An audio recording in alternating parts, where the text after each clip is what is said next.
Well, let's get some more analysis on this. Michael Lynk is an associate professor at Western University's Faculty of Law. He joins us live from Ontario in Canada. Michael, thanks for taking the time to speak to us. First of all, how surprised were you by this change of direction from the US to push for a ceasefire, the wording of which will be so important? You're absolutely right with respect to the wording. It's unclear from the language that's been circulating so far as to whether or not the United States is actually asking for an immediate ceasefire now, or it's asking for the Security Council to hold a, if you like, a promise of an eventual ceasefire down the road. The wording in the language says that the Security Council determines the imperative of an immediate and sustained ceasefire. What do those additional words wind up meaning? Determines the imperative.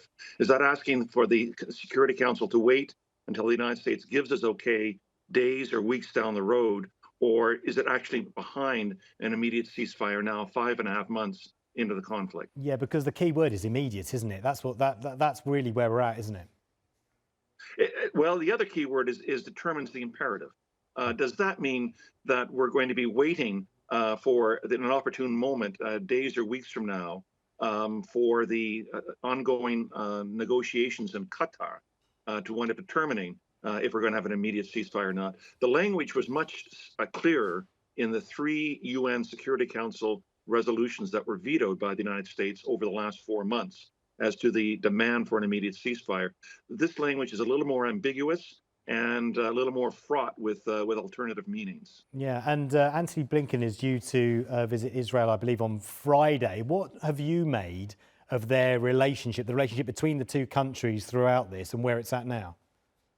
Well, obviously, the Biden administration is showing increasing frustration, which in turn, I think, is a result of the international frustration with the United States, both diplomatic shielding of Israel at the Security Council, as well as the ongoing arms supplies to Israel to be able to conduct this war, as Israel's weapons, particularly its missiles and its tank shells, have been depleted during the course of this war.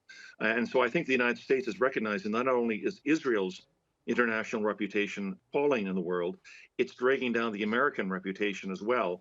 We saw statements made by UN Secretary General Guterres talking about we can't have double standards with respect to our attitude towards Ukraine and our attitude towards Gaza, Israel, and Palestine. And we're seeing today in meetings in Europe for the European Union that there's a push to have a resolution that would include a call for an immediate ceasefire. So this pressure is becoming, I think, unsustainable for the United States to continue to manage. Well, that's interesting. Can you see a point where that pressure and those words turn into actual action? For example, the US says, right, that's it, we're not going to give Israel any more weapons until they call this off. Remember in August of 1982, Ronald Reagan phoned Menachem Begin to say stop the war on Lebanon after 18,000 had been killed, and Menachem Begin pushed back, saying, "No, we want to continue because we haven't gotten rid of the PLO and Yasser Arafat." But Reagan was firm, and the Israelis stopped the war.